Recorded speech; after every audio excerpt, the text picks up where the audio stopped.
dia akan secara tidak langsung ada hubungan dengan IRIC lah ya. Ini adalah Islamic Unit Trust. Salah satu instrumen yang insyaAllah mungkin kita kata di antara kita ada yang terlibat dalam Islamic Unit Trust ya. Minggu lepas kita dah lihat tentang saham yang merupakan salah satu daripada instrumen pelaburan yang mana ada di kalangan kita yang secara tidak langsung melabur dalam pasaran saham ya, ada pengalaman melabur dalam pasaran saham.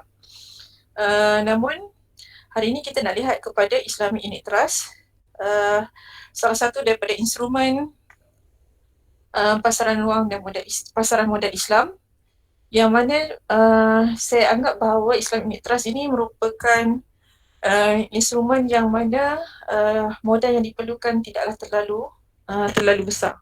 Tidaklah terlalu besar. Dan kita sebagai orang awam ada keupayaan untuk melabur dalam Islamic Unit Trust ni. Ya. Walaupun dari sudut pengetahuan kita mungkin taklah berapa banyak, taklah berapa kita kata mendalam, tetapi kita boleh melabur dalam Islamic Unit Trust ini disebabkan oleh saya anggap risiko dia agak terkawal. Berbanding dengan pasaran dengan saham yang merupakan kita kata high risk, berisiko tinggi, tetapi kalau kita untung kita akan mendapat keuntungan juga yang besar. Sebab tu istilah yang selalu digunakan adalah high risk high return. High risk high return. Maksudnya bila kita terdedah kepada risiko yang tinggi, maka di situ pulangan juga dijangkakan expected return kita juga adalah tinggi. Jadi sebelum kita mendalam lagi perbincangan kita tentang Islamic Unit Trust, mungkin saya boleh bagi clue pada awak. Mungkin awak pernah melabur dalam ASB, ASN. Jadi ASB, ASN itu merupakan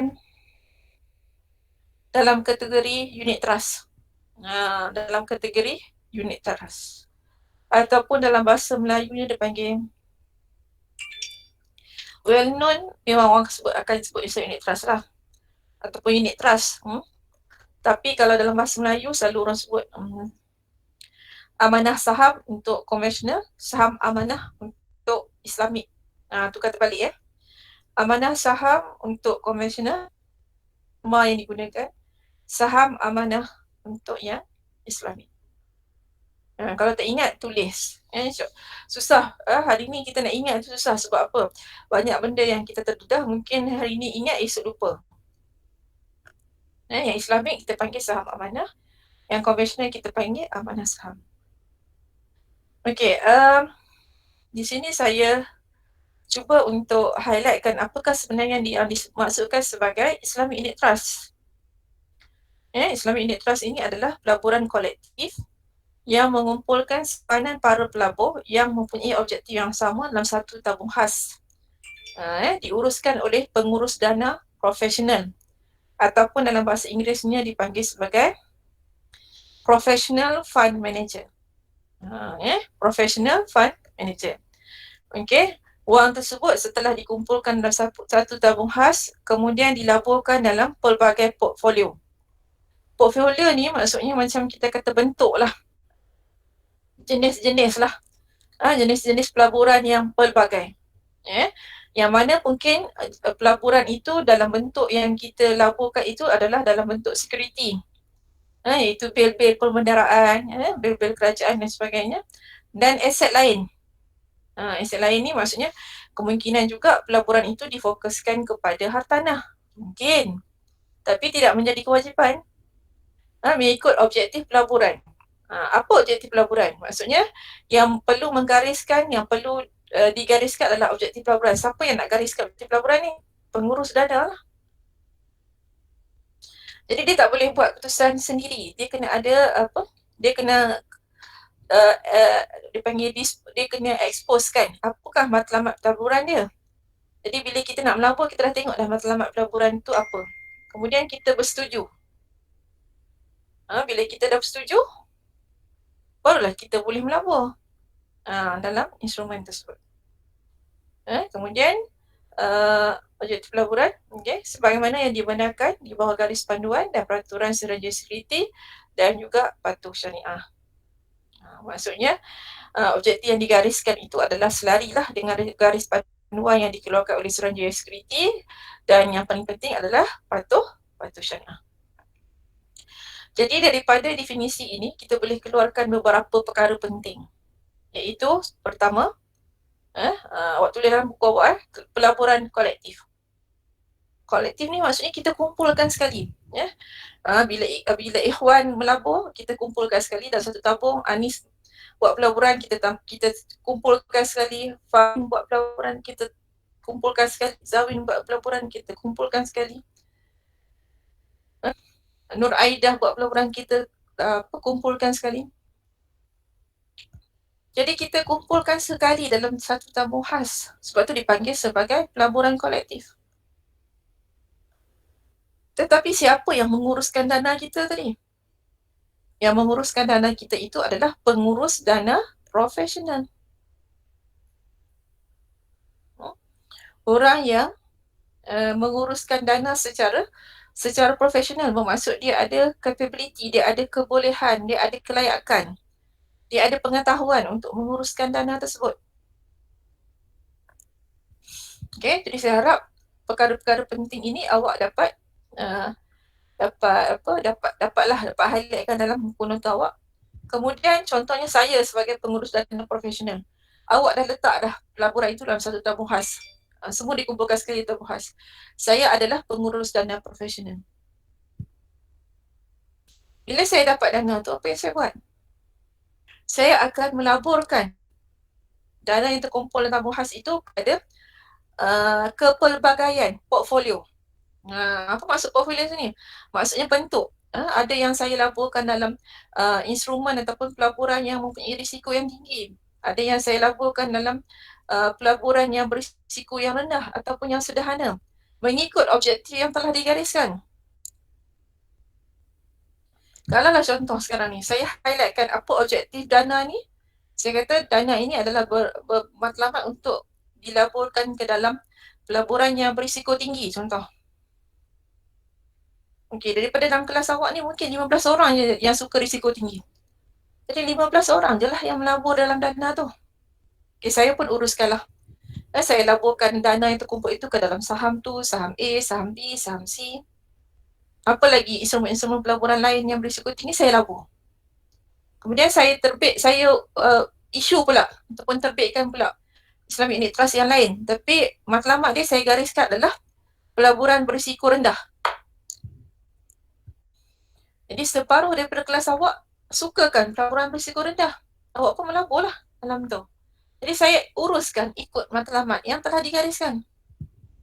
Sebab itulah dalam Islamic Unit Trust dia kata dia berlawanan dengan put the money in one basket. Kalau put the money in one basket, maksudnya apa? Bila kita labur, kita letak satu tempat je. Tak ada. Sekarang memang awak letak satu tempat, iaitu dana apa. Nanti kita tengok apa dana-dana yang ada. Okay.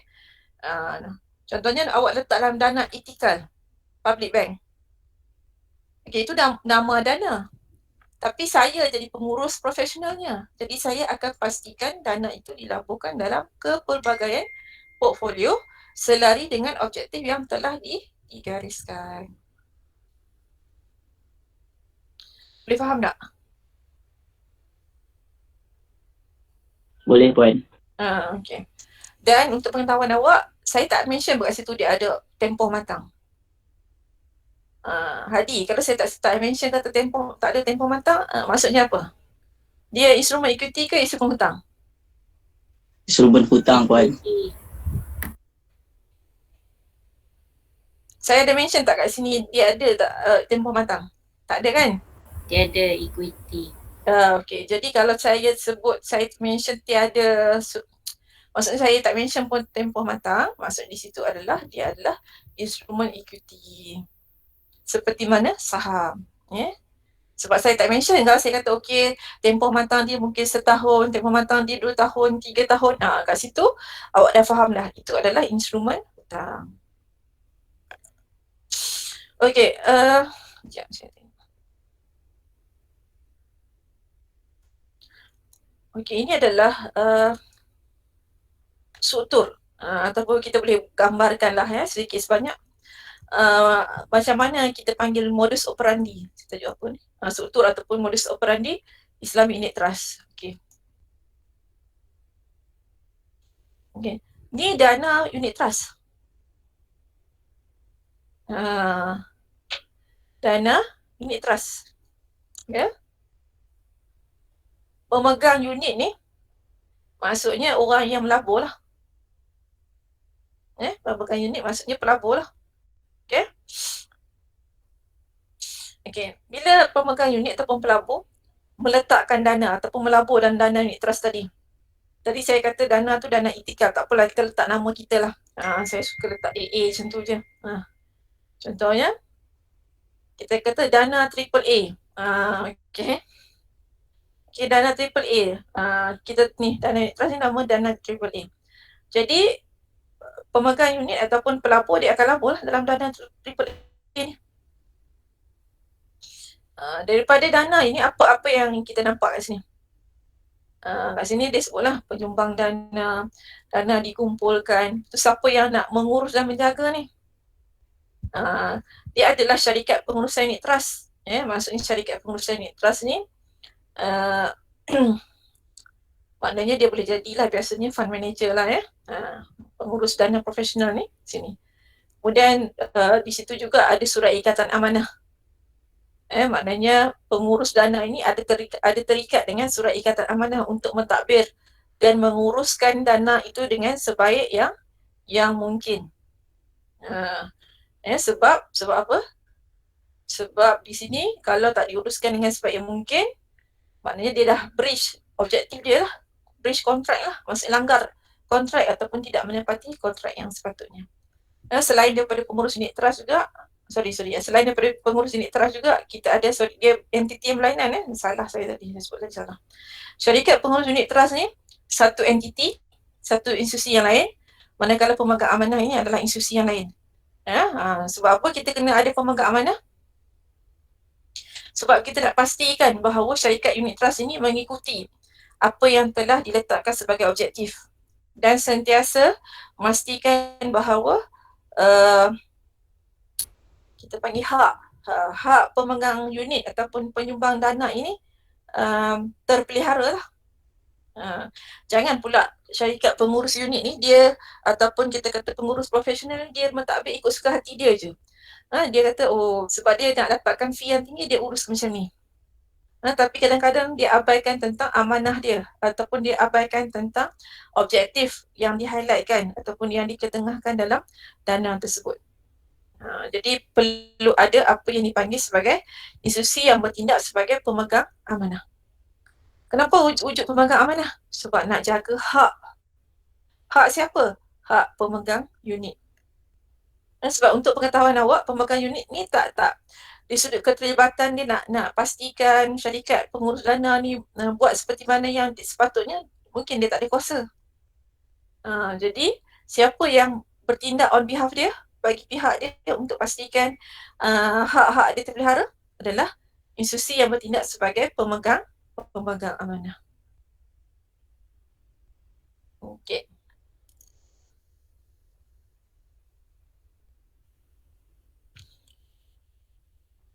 Tapi kalau untuk pengetahuan awak ini saya ambil yang konvensional lah. Kalau Islamic ada satu lagi lah. Nasihat syariah. Ada satu lagi kat sini, nasihat syariah. Tapi dia bukan surat ikatan amanah.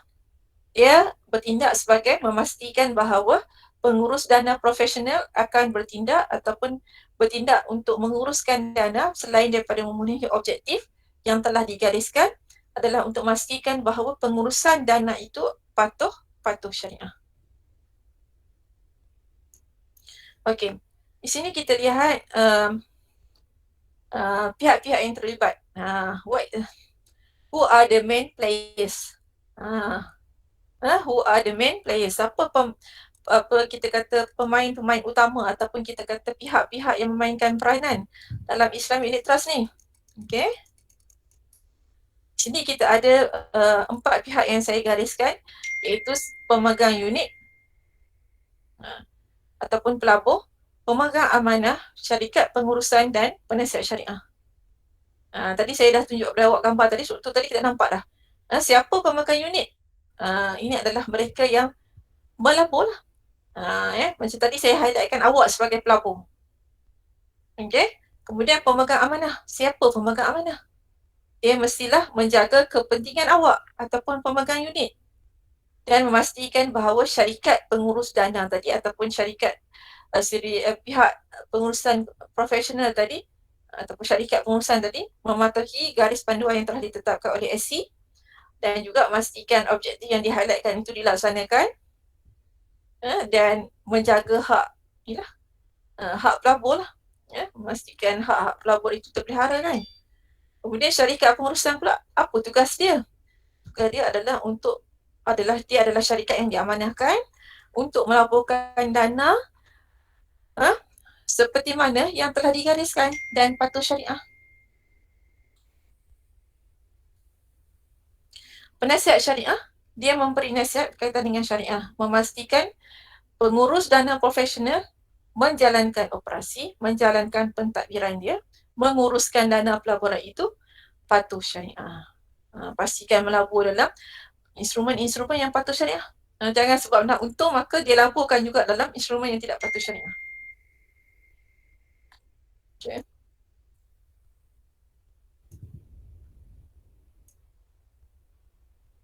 Allahu Akbar.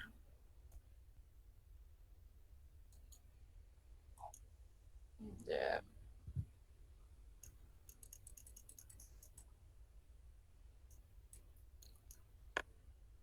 Okay, kita tengok sekejap. Okay, saya tunjuk je. Okay, ini adalah jenis-jenis dana. Jenis-jenis dana yang saya sebutkan tadi. Kita bila kita dalam konteks Islamic Trust ni, dia tak macam saham. Awak kena dapat bezakan. Kalau saham, awak sebagai pelabur, awak ambil duit awak, okey berapa Zawin awak nak melabur dalam saham? Okey, awak kata, saya nak melabur dalam contohnya 5 lot lah puan. Okey, 5 lot. Okey, 1 lot 1,000. Saya kata, okey, awak ada tak 5,000? Ada. Okey, awak pun buat pilihan lah, saya nak saham ni. Jadi itu konsepnya adalah put the money in one basket. Kenapa konsepnya put the money in one basket? Iaitu kalaulah tiba-tiba kerugian hilang terus 5,000 tu. Kalau untung Alhamdulillah kan, betul tak? Benda yang baik kita Alhamdulillah lah. Jadi maknanya tiba-tiba kita kata kita melabur dalam syarikat ataupun saham triple Z, sebab kita tengok bahawa track record dia macam bagus. Sekali tu rugi. Jadi isunya apa? Put the money in one basket merugikan kita. Kalau tak dengan bijaksana. Habislah duit kita 5,000. Masuk angin, keluar asap. Ada awak pun macam, habislah duit 5,000 ku, habis tak ada apa dah. Tapi untuk Islamic Trust tidak berlaku begitu. Dia adalah berlawanan dengan put the money in one basket. Sebab apa? Awak telah memilih dana. Dana apa yang awak pilih? Contohnya awak kata awak pilih dana equity juga. Awak nak dana equity juga. Dana equity ni untuk orang yang sukakan risiko yang tinggi. Okey? Tetapi sebagai pengurus dana profesional, contohnya saya yang menguruskan dana equity tadi, saya akan pastikan pelaburan dalam dana equity ni dilaburkan dalam saham sebab objektif dia memang equity. Dan equity ni sifatnya bersifat jangka masa, bersifat risiko yang tinggi. Jadi saya pun buat apa? Melaburlah dalam saham. Saya pilihlah saham mana yang insya-Allah sekurang-kurangnya dengan pengetahuan yang saya ada, kelayakan yang saya ada, skill yang saya ada, saya akan pastikan dana equity tadi dilaburkan ke dalam instrumen-instrumen saham, jenis-jenis saham ataupun saham-saham yang tersenarai di Bursa Malaysia yang saya rasakan boleh menjanjikan keuntungan yang besar kalau saya melabur dalam saham tersebut dan ia patuh syariah. Jadi mungkin saya bukan nak melabur dalam saham triple Z, tapi saya melabur dalam, daripada dana yang saya kumpul tu saya laburkan dalam saham triple A, triple B, triple C, triple D dan sebagainya. Jadi andailah kata yang ruginya pada ketika itulah saya melabur tu, dalam senarai yang saya labur tu, tiba-tiba yang ruginya adalah triple B. Jadi adakah saya dana equity tu secara keseluruhan akan rugi? Tak. Sebab mungkin saham triple B rugi, tapi saham triple A untung, saham triple C untung, saham triple D untung, dan sebagainya. Saya harap awak nampak beza antara bila kita melabur saham dengan melabur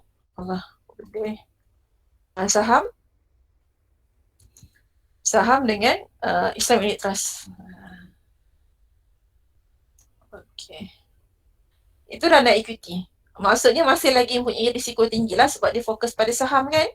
Tapi kalau kita nak compare dia dengan saham lagi tinggi lah. Sebab dia put the money in one basket. Okay. Tapi untuk dana equity dia kepelbagaian portfolio. Umum dia adalah kepelbagaian portfolio. Okay, kita pergi pada jenis yang kedua iaitu dana seimbang atau balance fund. Apa maksud balance fund?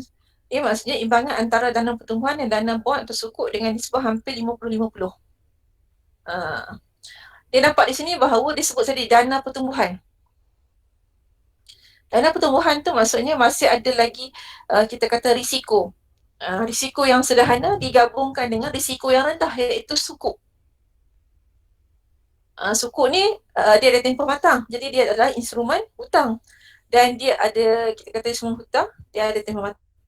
Jadi nisbah dia adalah 50-50. Jadi sebagai seorang pengurus dana, apa yang saya buat, saya akan pastikan dana seimbang yang terkumpul itu 50 saya laporkan kepada dana pertumbuhan, mungkin saham ke apa ke sebagainya.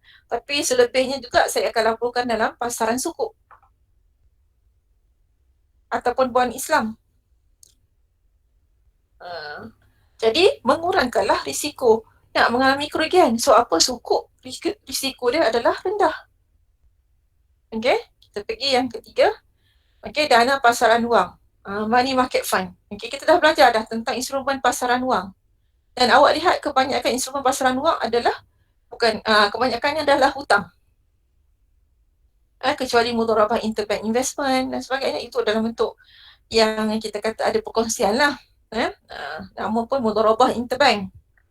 Mudharabah interbank, MII. Mudharabah interbank investment. Pelaburan antara bank secara mudharabah. Okay. Kemudian dana pasaran wang. Dana pasaran wang ni maknanya instrumen yang digunakan adalah instrumen pasaran wang. Okay. Tapi risiko dana jenis ini adalah lagi rendah berbanding dana amanah saham yang lain. Sebab apa? Dia fokus hanya kepada money market instrumen. Okay. Kemudian seterusnya adalah dana berpendapatan tetap. Ini pun saya nak kata kategori dia samalah dengan kategori dana pasaran wang tadi. Sebab apa? Dia fokus hanya kepada dana yang mempunyai pulangan yang tetap dan juga dana yang bersifat dana yang memberikan pulangan yang tetap dan dana yang berisiko rendah seperti sukuk. Okay. Sebab tu dia kata kat sini, harga dana selalunya lebih stabil jika dibandingkan dengan dana equity dan pulangan yang diberikan tetap dan tidak berubah. Sebab tu namanya dana pendapatan tetap ataupun /bond atau sukuk. Okay, sebab dalam sukuk ataupun bond ni biasanya pulangan dia kita kata kita boleh anggaplah walaupun tak 100% tapi dia tetap. Jadi fokus dia pula kat situ adalah fixed income fund. Maknanya pulangan yang kita perolehi secara tetap. Sama ada beli sewaan ke ataupun kita kata kalau bond tu dia ada pulangan-pulangan yang bersifat sewaan. Jadi mungkin itu juga adalah tetap.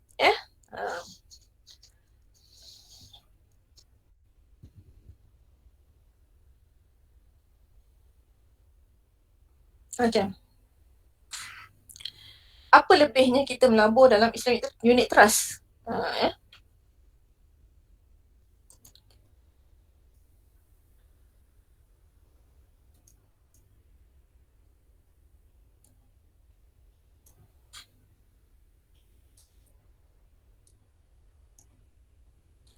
apa kelebihan kita melabur dalam unit trust? Okay, yang pertama adalah macam tadi, saya kata kita mungkin tak ada keupayaan untuk menentukan yang mana saham yang mempunyai apa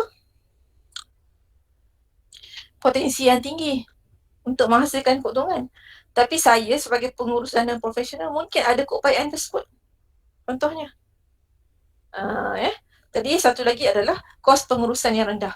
Kalau awak secara personally lantik saya sebagai pengurus dana profesional, agak banyak manalah modal awak melabur. Tapi disebabkan oleh, kita kata lantikan itu dikeluarkan oleh syarikat yang menerbitkan sukuk. Yang menerbitkan unit trust. Jadi kita tanggung tu dalam kuantiti yang kita kata munasabah lah. Menanggung kita kata kos untuk pengurusan dana profesional. Kos pengurusan dana biasanya 3% macam tu. Jadi kalau awak menabur dalam unit trust, awak kena bear in mind bahawa ada kos pengurusan. Mungkin dalam 3% macam tu. Ini saya sebut dah tadi secara tak langsung. Kita tahu bahawa kita kadang-kadang kurang pengetahuan tentang pelaburan. Jadi ada orang lain yang lebih punya pengetahuan untuk melakukan perkara tersebut. Why not kita bagi kita kata perwakilan tersebut kepada mereka. Okay? Pelaburan yang mempunyai kecairan yang tinggi. Okay, andailah kata, walaupun dia tak ada tempoh matang, tapi andailah kata kita tak nak. Tak boleh nak pegang lagi dah instrumen tu. Maka apa yang kita buat? Kita boleh jual. Biasanya kalau apa-apa kita sebut jualan di pasaran sekunder lah. Tapi dalam hal ini, secara ni kita kata kita pun call lah agent kita. Kan? Kata ni saya macam tak boleh dah lah nak teruskan unit trust ni. Saya ingat nak pakai duit dah nak pergi buat haji ke apa contoh. Jadi masa tu awak boleh jual bila-bila masa, tapi ambil masa sikit lah. Dia bukan macam pergi bank ni nak keluarkan duit RM10,000, RM15,000. Isi borang esok boleh ambil ataupun isi borang hari ni boleh ambil ke apa ke duitnya. Tapi tidak berlaku untuk unit trust lah. Unit trust kita boleh isi borang apa sebagainya, kita lengkapkan borang dan sebagainya, tapi perlukan masa lah dalam tempoh 10 hari. Barulah kita kata unit trust itu boleh kita jual. Okey, yang ketiga adalah kepelbagaian portfolio. Saya dah mention tadi secara tak langsung, kita kata unit trust bukan put the money in one basket, tapi kita kata kita ada diversify portfolio. Diversification portfolio dia panggil. Kataan diversify itu adalah pelbagai. Adalah pelbagai. Kita kata diversification of portfolio. Maksudnya kita ada kepelbagaian portfolio di mana saya sebagai pengurus dana akan pastikan kalaulah awak pilih dana equity, saya akan melabur dalam saham. Tapi ada banyak jenis saham yang ada dalam di Bursa Malaysia. Kita ada berapa ratus yang patuh syariah. Jadi saya akan melabur di situ. Tetapi saya akan pastikan juga adakah saham itu betul-betul akan memberikan keuntungan pada saya. Pada pemegang unit trust. Saya sebagai pengurus dana saja.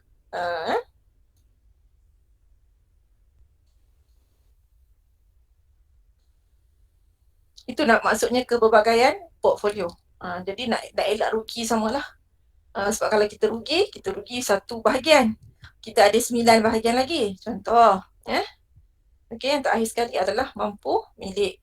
Kita boleh melabur dalam kuantiti yang kecil.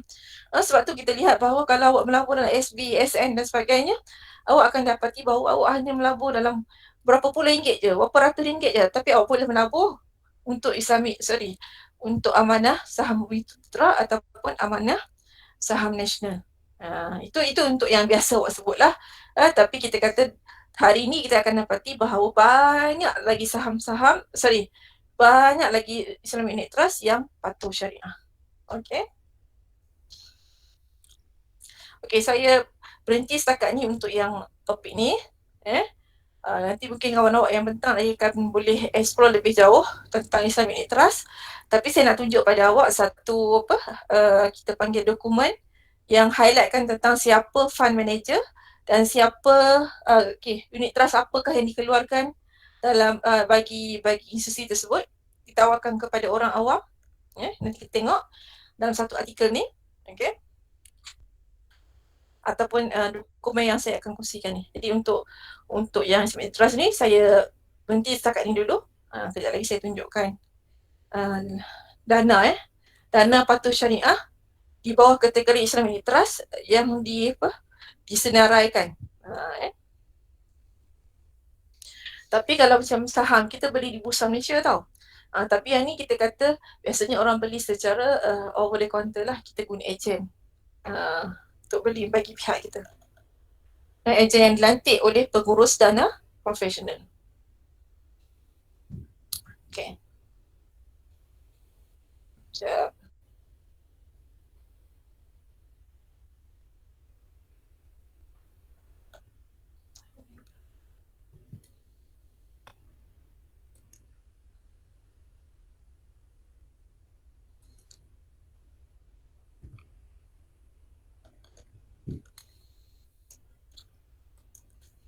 Ni saya ambil dekat Serenjaya Security lah ya. Nanti kalau yang terbaru awak boleh tengok dekat Serenjaya Security, kalau jumpa boleh share kan, dia macam ni jugalah ya. Tapi saya ambil tu pada 31 Ogos 2020.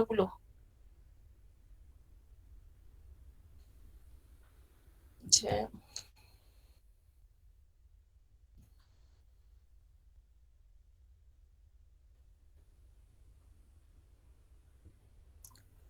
okay, boleh nampak ke? Boleh Puan. Online? Dia nampak online? Nampak tak? Nampak Puan. Nampak Puan. Okay, sekarang ni cuba kita tengok. Namanya List of Launch Fund in relation to Unit Trust Fund as at 31st August 2020. Okay, jadi kat sini kita lihat bahawa kita tengok ni Main Bank Trustee. Ni trustee tu adalah pemegang amanah. Ni saya nak tunjuk kat awak ni. Maksudnya dalam unit trust dia ada pemegang amanah. Ini salah satu contoh pemegang amanah. Jadi dalam bahasa Inggeris dia guna perkataan trustee. Trustee tu semua adalah pemegang amanah lah. Trustee, amanah, pemegang amanah. Tapi management company ataupun pengurus dana profesional, ini. Siapa? Afing Huang Asset Management Berhad. Ini adalah professional fund manager. Okay, kita tengok. Mungkin awak tak familiar, kita tak pernah tengok lah ni. Okay, awak perasan tak star-star dekat ujung ni? Perasan tak? Assalamualaikum. Nampak Puan, nampak. Nampak Puan. Tolong respon kat saya, saya tanya. Ada Puan. Okay. Jadi kat sini, yang tanda star tu adalah syariah fund.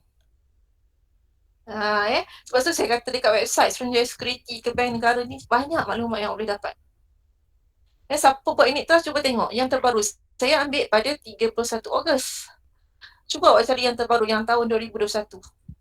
Kan? Okay, ini yang diterbitkan di bawah pada tarikh, maksudnya sehingga tarikh 31 Ogos 2020. Okay, kita tengok. Ini adalah fund manager dia, professional fund manager dia. Ini adalah trustee, pemegang amanah.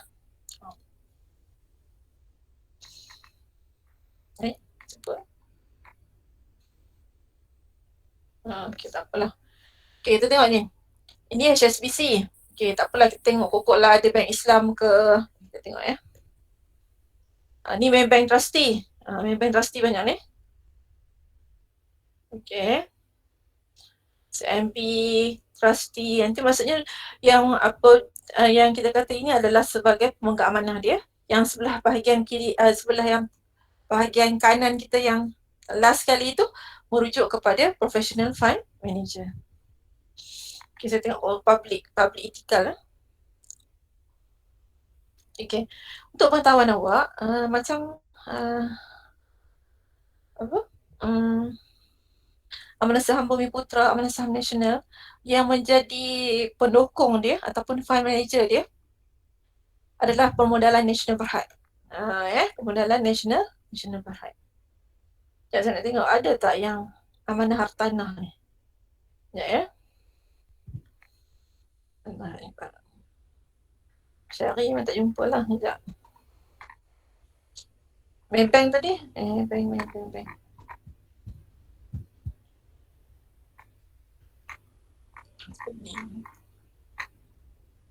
Okay, tak ada kot main bank. Tadi ada lah, jumpa dah main bank. Okay, kita pergi bawah sikit lagi. Kita boleh tengok lagi. Okay. Okay, Maybank kan. Ni. Dana-dana ini adalah patuh syariah. Contohnya kalau awak tiba tengok nanti, kalau awak jumpa ke apa, kan, jumpa dana tu nama apa, dana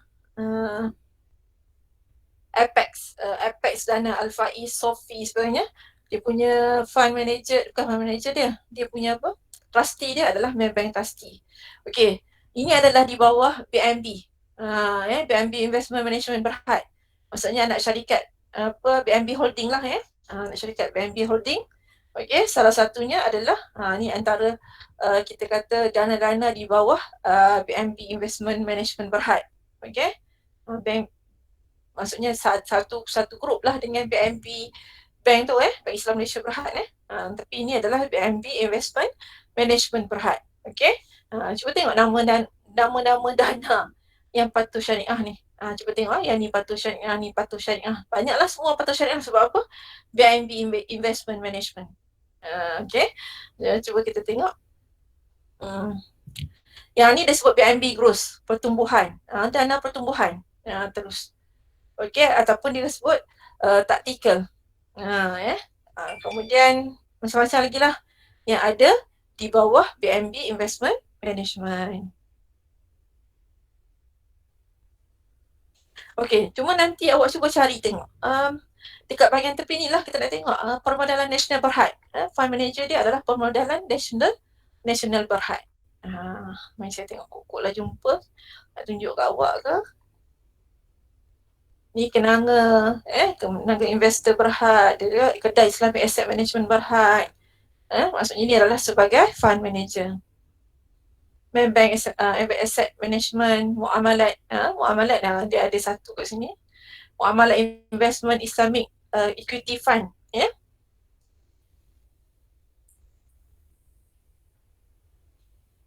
kalau ini di bawah BSN. BSN yang patuh syariah ni. Salah satunya kan BSN Dana Al-Jadid. Ni semua lah. Nampak nama-nama yang kita mungkin sebelum ni tak familiar. Kita dah pernah tengok dalam list ni. PMB. NN. Okay, aku ada NB.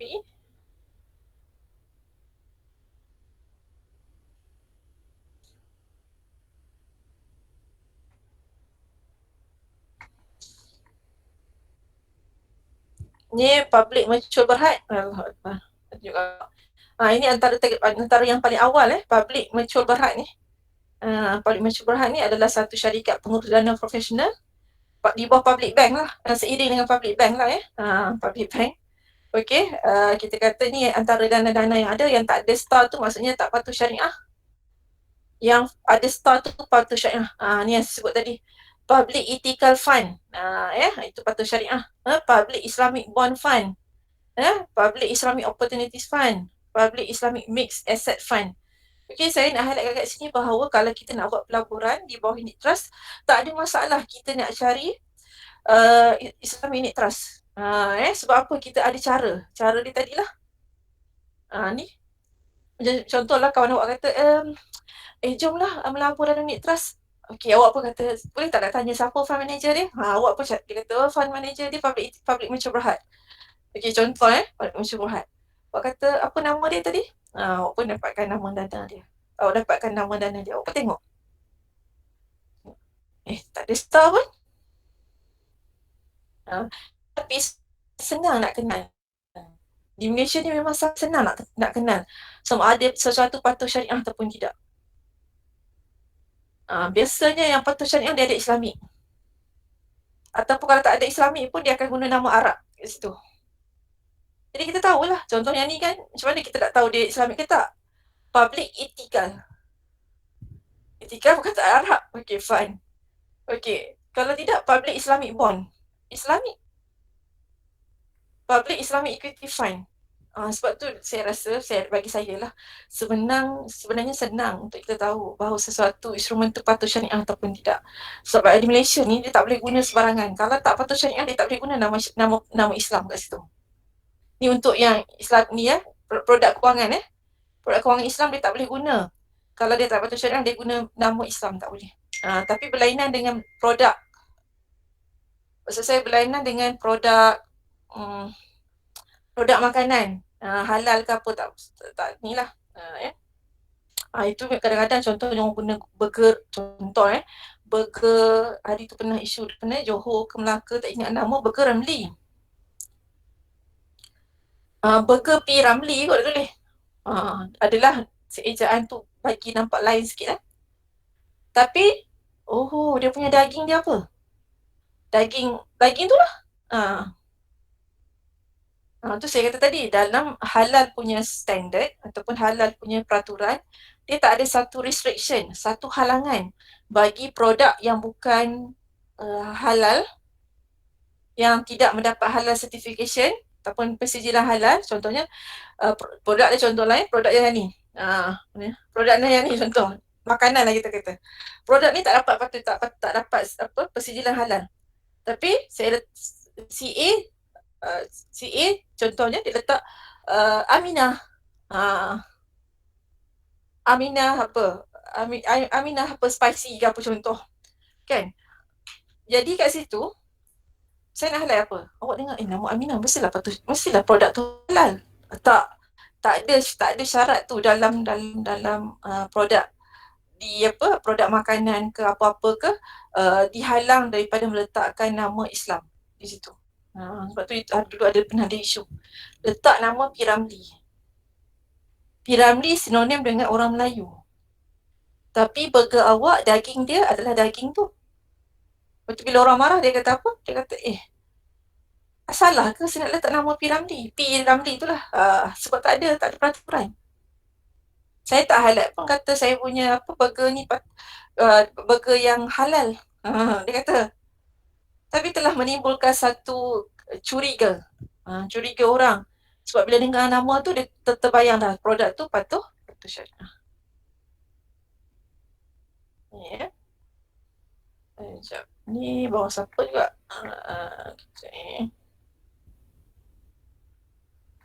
Banyak ni sampai lah muka surat bawah ni. Ni RHB semualah. Maksud saya nak kata tak ada dana yang tak patuh syariah. Dana patuh syariah. Awak kata tak ada lah puan, saya nak masuk tapi tak ada. Tu tipu lah. Sebab apa ni? Banyak. Cuma kita kena tengoklah sama ada dia dana itu masih lagi kita kata reliable ataupun tidak untuk kita melabur dari sudut keuntungannya, rekodnya macam mana kita nak tengok. Macam itulah maksudnya. Ni dia buat sini. List of approved management company in relation to unit trust fund and exchange traded fund, ETF. ETF ni dia dekat-dekat dengan sebenarnya kalau kita sebut unit trust dia adalah satu kumpulan lah dengan ETF, dia satu kumpulan lah dengan IREITs. Nanti kita tengoklah kalau kita sempat kita tengok apa beza exchange traded fund dengan Islamic unit trust fund. Tapi lepas ni saya nak kita pergi pindah kepada topik yang seterusnya adalah IREITs. Ni tengok ni management company, professional fund manager yang kita ada. Kita ada contoh ni. Is Spring Investment Berhad.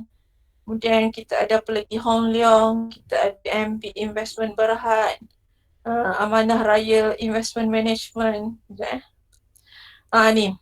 Ni Amanah Saham Nasional Berhad.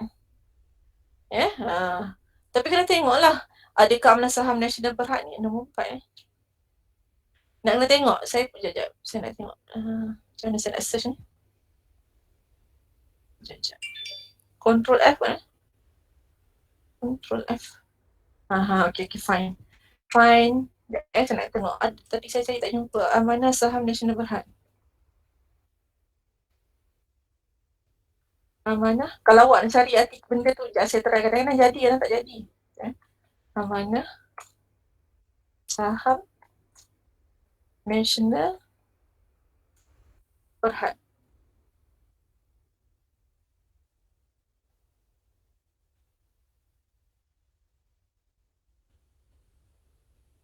Ni. Nampak? Macam ni lah cara awak nak cari bila awak dapat artikel panjang, Control F. Bila awak Control F, awak akan jumpa saya tadi lah. saya nak cari amanah saham nasional tapi kat mana? Saya tak pasti. Tapi tadi dia inform kata ada management company amanah saham nasional Berhad. Jadi kat sini ada tak tanda star? Saya nak tanya awak, ada tak tanda star? Tolong jawab jap. Tak ada awak. Tak ada Jadi puan. apa maksud dia? Dia syariah Tak. fund ataupun tidak? Ada. Tidak puan. Okey. Tak apa, sebelum kita pindah kepada Airit saya dah tunjukkan bukti pada awak lah ni. Okey. Amanah saham nasional, amanah saham Bumi-Putra. Okey, supaya bila kita belajar kita tahu benda ni. Nak tengok dekat mana ni orang kata. Boleh percaya ke awak ni? Orang bila awak cakap dengan orang kan boleh percaya ke? Okey, awak pun awak tengok ni. Ini list yang ada sehingga tahun 2020. Okey. Awak pun tengok tadi macam saya nak tengok saya nak tunjuk pada awak kat mana amanah saham Bumi-Putra ni. Sebab tu saya jumpa tadi professional fund manager tadi saya tengok amanah saham nasional Berhad. Saya pun control F find. Ini cara mudah nak buat kerja. Control F itu untuk find perkataan tu. Pun awak find perkataan amanah saham nasional Berhad, dia pergi pada satu lagi, pada next kan. Sebab dia kata ada dua perkataan. Ada dua perkataan yang wujud dalam artikel ini berkaitan dengan amanah saham nasional Berhad. Okey, jadi saya pun next. Pergi terus dapat kat sini. Amanah saham nasional Berhad. Okey. Saya tengok kat sini. Amanah saham nasional. Tak ada star. Amanah saham Bumi-Putra. Tak ada star.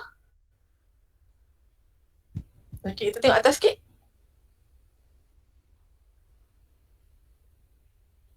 Tak ada. Ni apa ni? Ni amanah raya.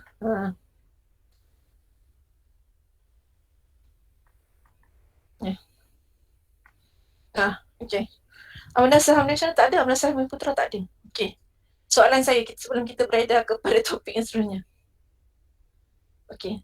Kalau tu macam mana, sebab apa saya boleh melapor? Kenapa saya melapor dalam amanah saham Bumi-Putra ataupun amanah saham nasional? Wan, macam mana nak jawab ni? Zakwan, Adi, macam mana?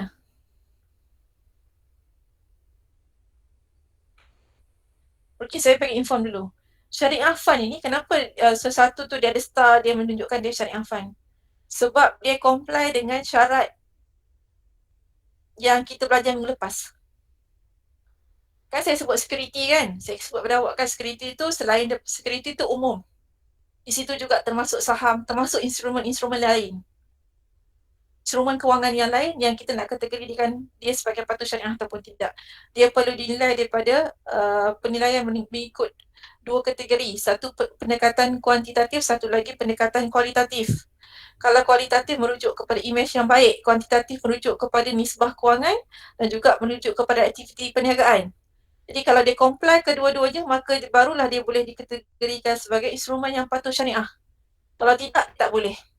Jadi sekarang bermaksud bahawa amanah saham nasional dengan amanah saham Bumi-Putra, dia tak comply dengan syarat-syarat tadi. Sebab itu dia tidak boleh letakkan star pada nama dia tadi. Dia tak boleh dikategorikan sebagai syariah fund. Tapi kenapa hari ini kita melabur?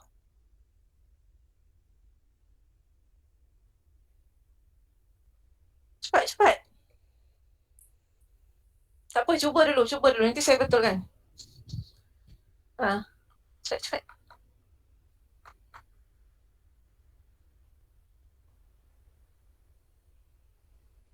Takkan tak ada siapa yang tahu pun. Tak faham soalan pun. Tak faham? Mungkin sebab fatwa kata Okey, siapa jawab tadi? Siapa? Hadi depan. Ya. Sebab mungkin fatwa kata boleh je. Fatwa. Awak jawab fatwa tu, awak yakin fatwa kata boleh ke macam mana? Yakin. Okey. Okey, betul Hadi. Dia macam ni. Amanah saham nasional dengan amanah saham Bumi-Putra, dia tak betul. Kalau orang tanya awak belajar dah ni. Saya harap awak dapat penjelasan betul. Jangan awak belajar tapi awak tak boleh nak relate. Awak tak tahu nak relate macam mana. Saya ni belajar macam terasing je. Saya belajar pasaran wang modal, saya belajar basic ekonomi, saya belajar tapi saya tak tahu nak relate dengan kehidupan saya. Okey? Jadi awak dah belajar dah bahawa untuk sesuatu instrumen kewangan itu nak dikategorikan sebagai patut syariah, antara instrumen pasaran modal dia kena penuhi syarat yang diletakkan yang kita dah highlight minggu lepas.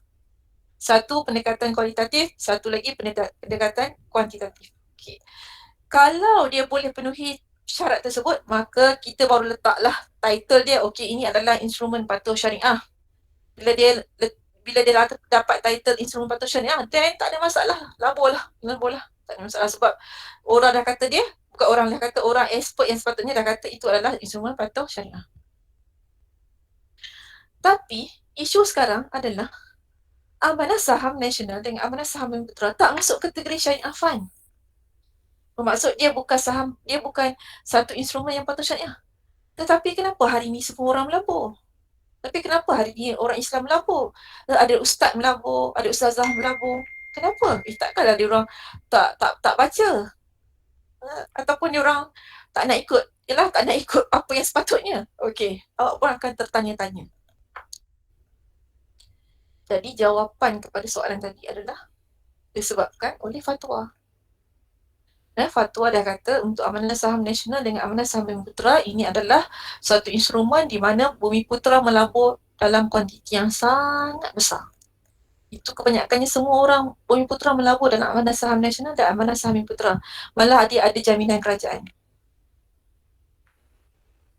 Walaupun sehingga hari ini dia masih lagi tidak boleh dikategorikan sebagai syariah fund sebab dia tak comply dengan syarat aktiviti perniagaan.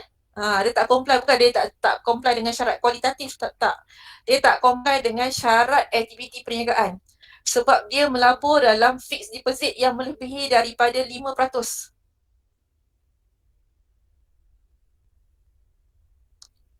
Sebab syarat untuk fixed deposit konvensional dia hanya boleh kurang daripada 5%. Tetapi untuk amanah saham nasional dengan amanah saham Bumi Putra, pelaburan itu melebihi daripada, tak salah saya, 33% kot. Boleh baca balik, cuba buat carian sikit. Kenapa, mungkin awak boleh buat carian kenapa amanah saham nasional ataupun amanah saham Bumi Putra, boleh buat carian, nanti boleh kongsi dengan kawan ke apa dalam grup, tidak boleh dikategorikan sebagai syariah fund. Sebab dia tak comply, sebab dia buat pelaburan dalam fixed deposit konvensional lebih daripada had yang sepatutnya. Okey?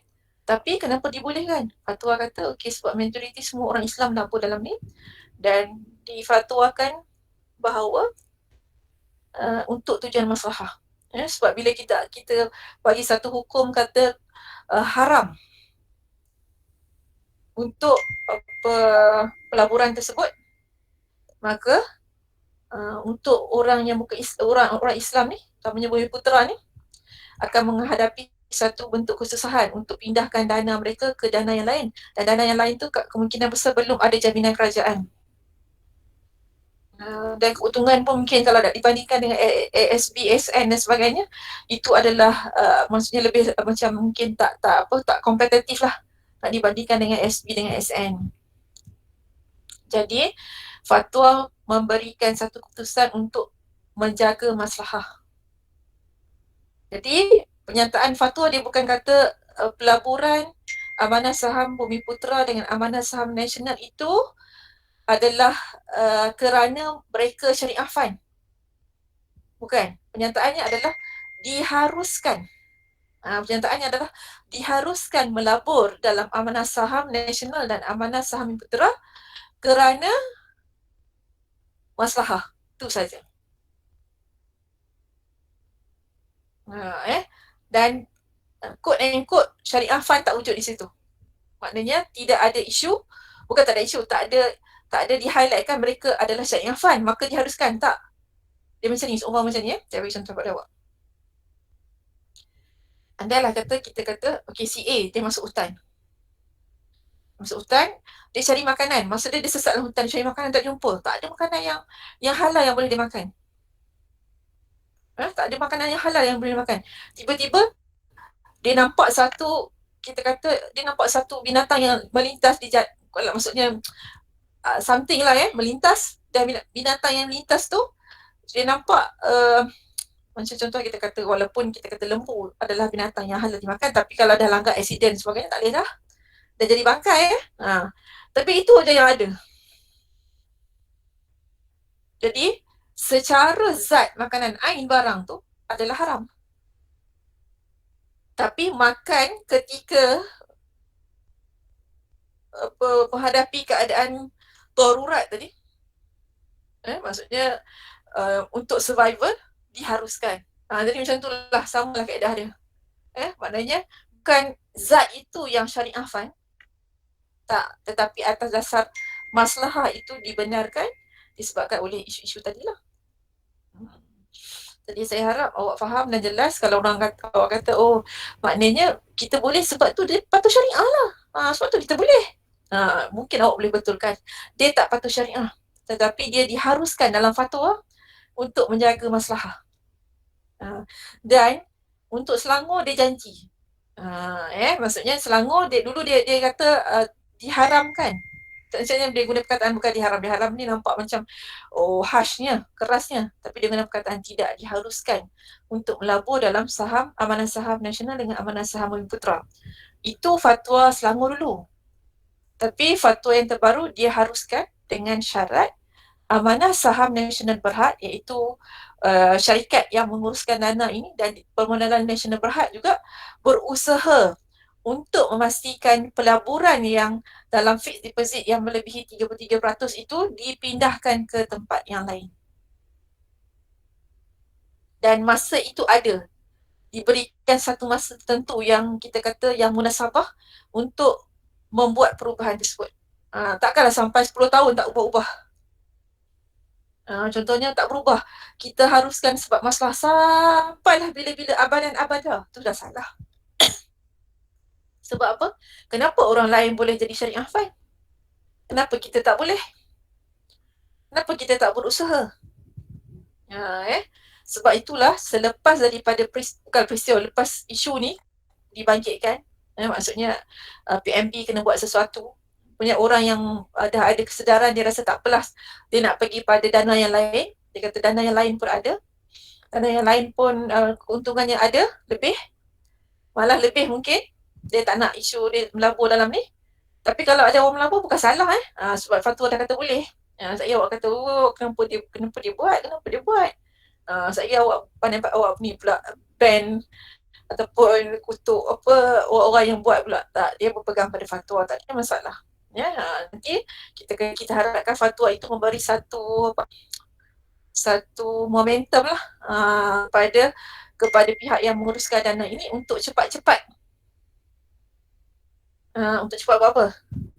Untuk cepat-cepat berubah, memindahkan dana yang tak patuh syariah tadi, yang dalam pelaburan tak patuh syariah ini kepada yang patuh syariah, supaya akhirnya ASB SN ini bolehlah kita kategorikan dia sebagai syariah fund. Ni semua tak ni. Amanah saham wawasan, semua. Sedangkan ini adalah semua Bumiputera. Bumiputera melabur lah. Itu yang isu yang dibangkitkan. Tapi kalau awak berminat juga dengan dana yang di bawah PMB ataupun amanah saham nasional, awak boleh buat pelaburan dalam amanah hartanah berhad. Awak boleh dapatkan di Maybank. Awak pergi Maybank, awak minta borang amanah hartanah berhad. Tak salah saya, amanah hartanah berhad ni kebaikannya, satu benda sebelum awak nak melabur, awak kena ada buka account dulu, baru boleh melabur dalam amanah hartanah berhad. Awak boleh pergi pada Maybank yang kita kata Maybank dan minta pada dia kita kata borang untuk pelaburan amanah hartanah berhad. Dan kebaikan amanah hartanah berhad ni dia tak macam definisi yang saya bagikan tadi. Awak kena keluarkan yuran pengurusan ke apa. Tak ada. Banyak mana awak melabur, banyak itulah dipindahkan ke dalam unit amanah. Contohnya awak melabur 500. Satu unit RM1. Jadi awak dapat 500 unit. Tidak ada kos pengurusan yang dikenakan. Untuk amanah hartanah berhad. Itu patuh syariah. Amanah hartanah berhad. Okey, ada apa soalan tak?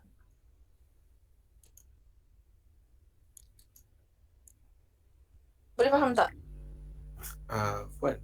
Ya. Kalau yang amanah sambung putra tu kan, maknanya question lah. Fatwa tu dia mengharuskan benda tu. Maknanya benda boleh jadi ke macam apa mana trust lain kan? Fatwa mengatakan harus. Dia boleh jadi tu. Tak, Even sebab dia tak boleh. dia tak, sebab ini adalah buah kerajaan. Oh, dia sebab under kerajaan tu fatwa. JLC.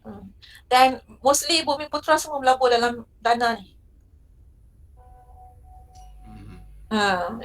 Tapi macam saya sebut tadi lah, saya kata dulu kita tak terdedah lagi kepada pelaburan dalam pasaran modal. Jadi bila masyarakat kita terdedah, kita tak tahu pun dulu kan bila kita buat pelaburan dalam Amanah Saham Bumi Putra ke Amanah Saham Nasional, kita tak tahu pun kita terlibat dalam pasar modal. Kita tak tahu pun, bila kita belajar baru kita tahu, oh, unit trust ni rupanya pasaran modal. Wih, saya ada akaun Amanah Saham Bumi Putra. Adik saya ada Amanah Saham Nasional. Mak saya pun ada juga Amanah Saham Bumi Putra. Rupanya kita terlibat dalam pasaran modal lah. Maksudnya apa? Kita tak ada pun pengetahuan tentang tu. Tapi kenapa kita melabur? Sebab kita nampak kesaan kerajaan. Dan kerajaan bagi satu benefit, dijamin dapat 10%. InsyaAllah kita akan pastikan pelaburan ini menghasilkan keuntungan. Jadi daripada pelaburan yang awak buat itu, awak akan dapat kita kata dividen. Apa tu, awak pun nampak mudah untuk awak jual dana tersebut, pergi pejabat pos ke apa semua, tak ada masalah. Banyak tempat yang awak boleh pastikan awak nak berurusan untuk amanah saham ni. Jadi mostly kalau awak tanya tapi saya tak tahu sekarang ni, kalau saya zaman saya dulu, mostly kebanyakan anak-anak ni memang ada akaun Amanah Saham Bumi Putra ke Amanah Saham Nasional.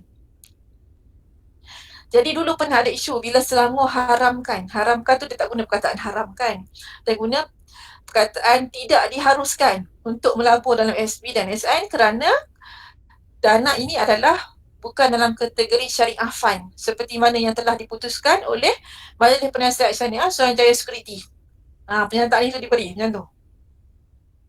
Jadi pada bila majlis fatwa Negeri Selangor keluarkan benda tu, ramai di antara rakyat yang pihak pada fatwa tu dan ambil fatwa kebangsaan dan tak ambil fatwa negeri lain. Jadi ramai yang keluarkan dana tu. Maksud saya jual dana tu dan ambil duit yang dia ada untuk pindahkan ke dana lain yang betul-betul syariah fund. Jadi sebagai pengurus dana, dia rasa rugi tak? Dia rasa rugi. Walaupun dia rasa rugi bila kesedaran Islam tu datang. Dia rasa rugi. Jadi apa yang dia buat adalah dia wujudkan satu lagi dana. Yang dana itu dipastikan bahawa patut syariah lah sebab nak kategorikan sebagai syariah fund. Apa dia yang dia buat? Iaitu amanah hartanah berhad. Amanah hartanah berhad tu memang ya. Tak ada isu lah yang tu. Okay? Jadi amanah hartanah berhad. AHB namanya. Bukan ASB AHB. Tapi boleh dapat di Maybank. Okay, Maybank je ada. Maybank. Maybank. Setakat ni yang handle bank yang handle untuk tu adalah Maybank. Tapi kalau awak nak melabur, awak kena pastikan perkara pertama kena ada akaun Maybank dulu sebab dia tak boleh bawa duit tunai.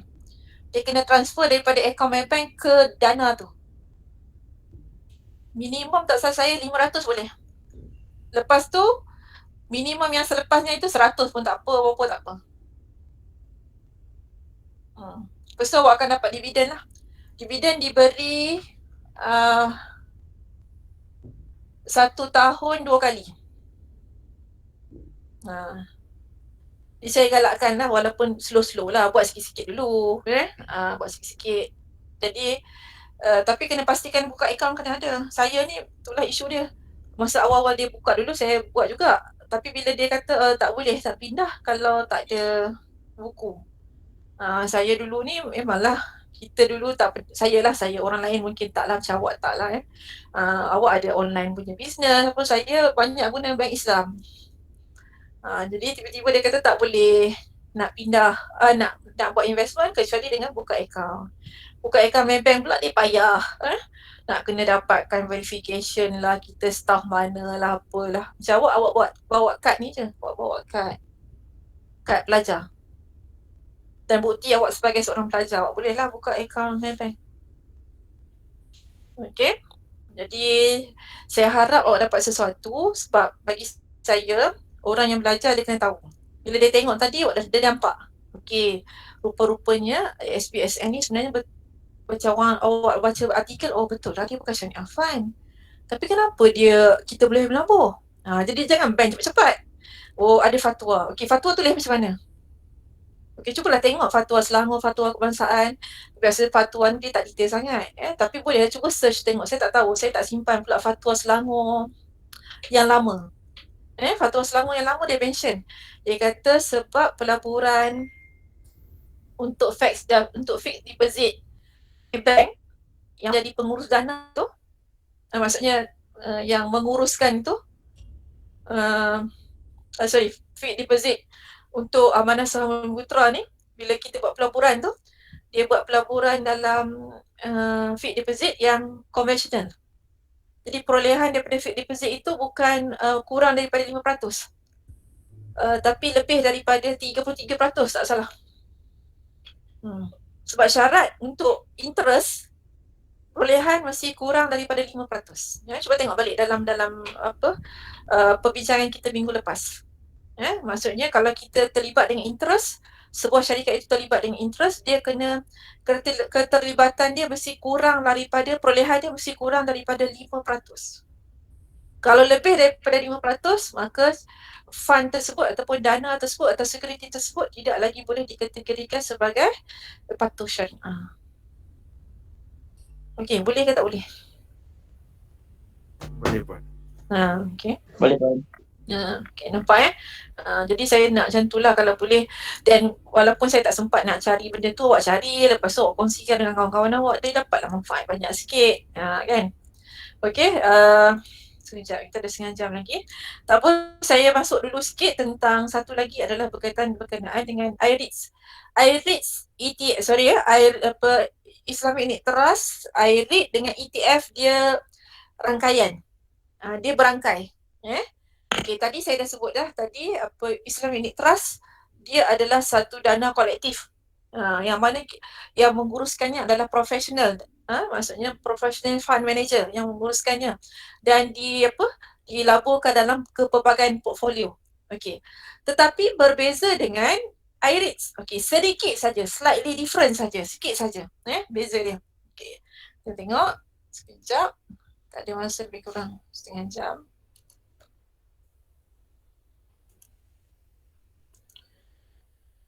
Okey.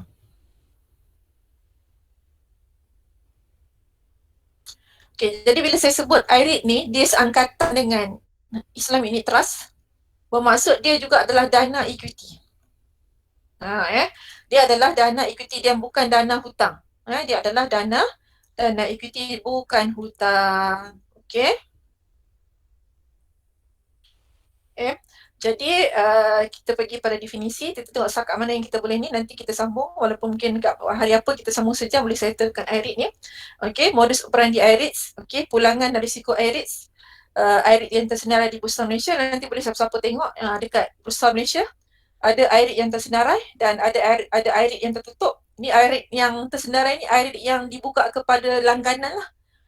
Maksudnya siapa saja boleh membeli IREITs ni di Bursa Malaysia. Tapi juga ada IREIT yang tertutup. Maksudnya kita kena beli direct daripada company. Okay. Ini adalah pelaburan dalam IREITs. Okay. Okay. Okay, sebelum tu.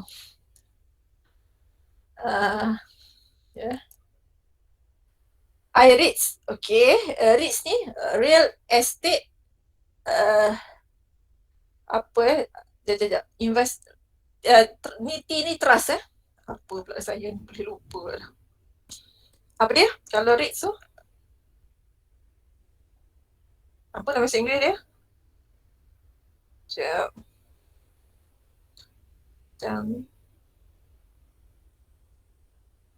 Sekejap.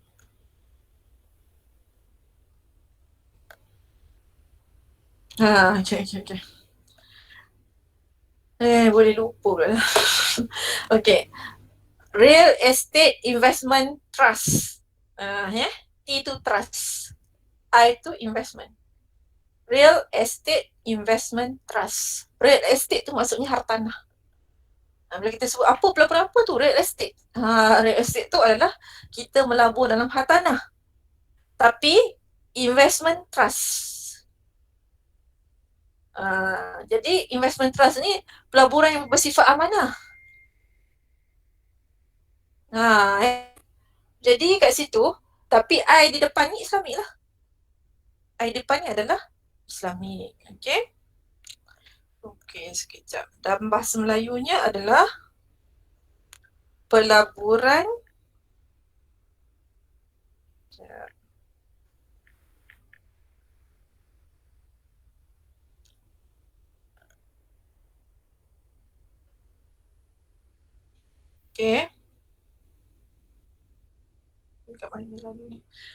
pelaburan amanah hartanah. Pelaburan amanah hartanah secara Islam. Pelaburan amanah hartanah secara Islam. Tu bahasa Melayu Pelaburan amanah tu merujuk pada trust.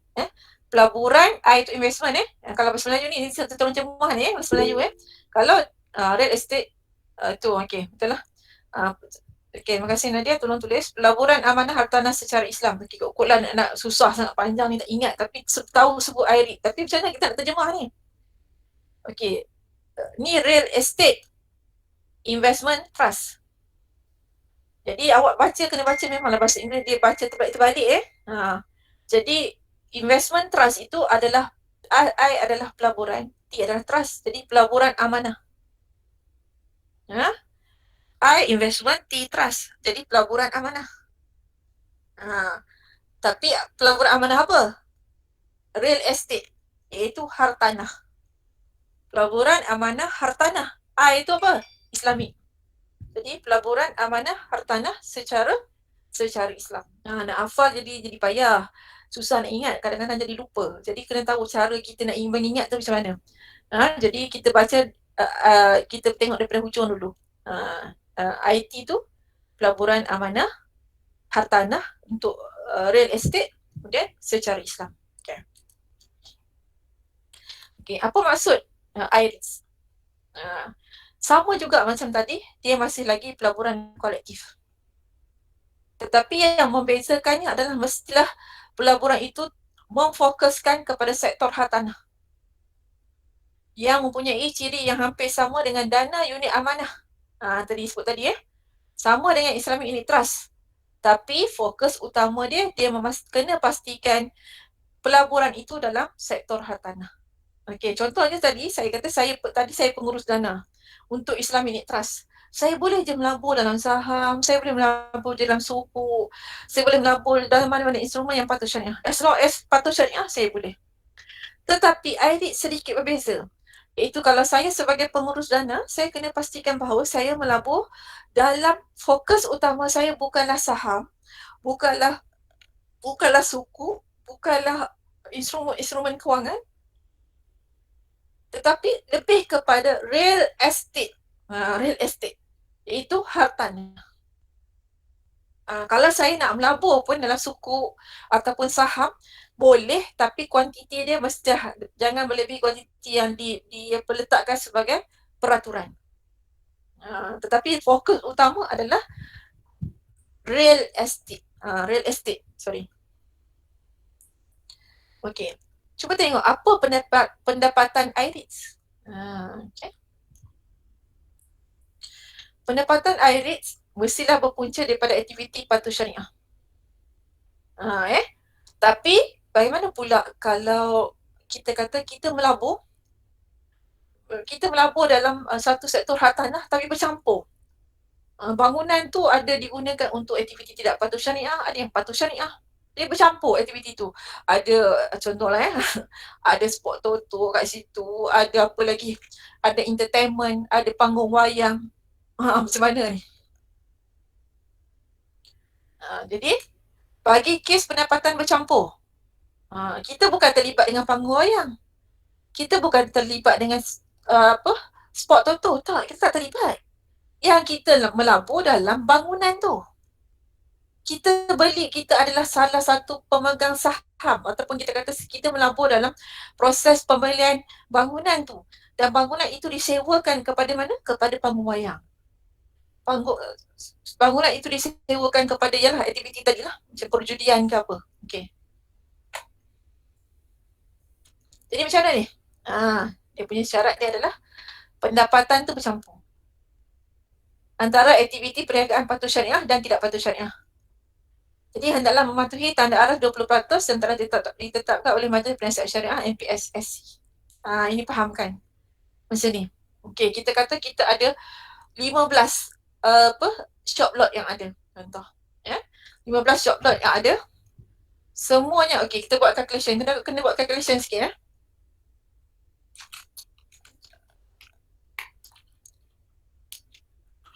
Okey, sekejap. Okay, contohnya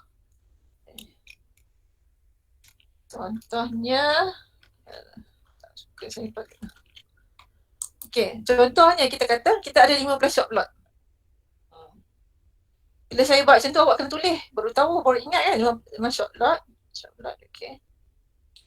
Okey, satu lot, contoh satu lot kedai, dia menyumbang contoh 5,000. Kita ambil yang mudah. 5,000. Kan?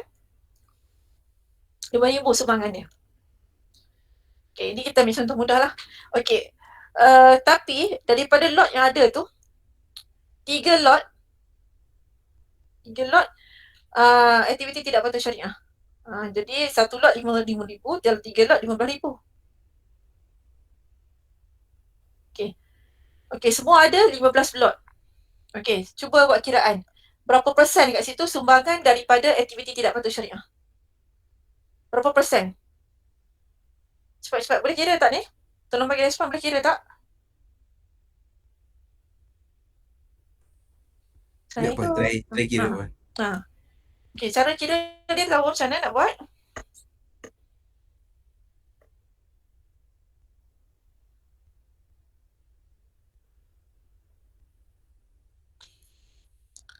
RM15,000 tu ialah 3 lot. Okey. Kalau yang jumlah keseluruhan tu kita nak dapat macam mana? Kita ambil lah 15 lot tu daratlah dengan kita kata fully occupied lah ya, masa penuh lah disewa. Ya. Fully occupied, penuh. Penuh disewa. Jadi 5 darat dengan 15.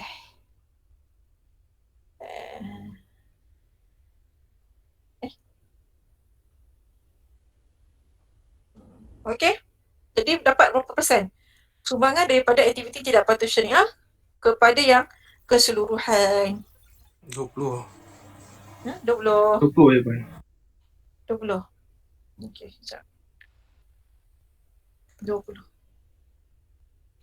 Jadi boleh tak dikategorikan comply? Dia 20 ke bawah ke 20 masih boleh lagi, Puan? Dia kena ke bawah 20 ya, Puan? Cuba tengok yang minggu lepas apa.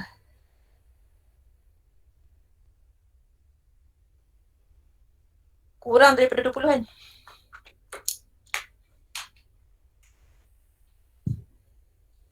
Betul tak? Less than 20%.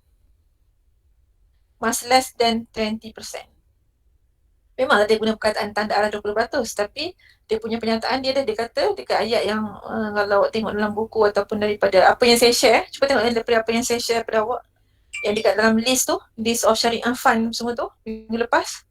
Dekat situ awak akan dapati bahawa ataupun kawan awak kongsikan tu, awak cuba tengok dia punya pernyataan tu menyatakan bahawa dekat tanda arah 20 tu must less than ataupun kurang daripada 20%. Jadi dalam konteks ni syarikat tersebut kena pastikan lah, dia kena buat sesuatu lah supaya dia tak mencapai tidak melanggar daripada syarat yang diletakkan tadi. Untuk memastikan bahawa title dia sebagai IRIS tu tak lucu lah. Ataupun kalau dia nak jadi IRIS, sebelum ni dia tak IRIS lagi, dia tak boleh capai lah IRIS tu. Tapi kalau dia dah IRIS, dia kena pastikan lah dia adalah tempoh petenang yang diperbagilah untuk dia pastikan bahawa dia boleh keluarkan tenant tu. Ataupun macam mana dia kurangkan bayaran ke atau tak tahulah. cara dia kena ada cara lah untuk pastikan bahawa perolehan dia itu tidak mencapai 20% untuk aktiviti tidak patuh syariah.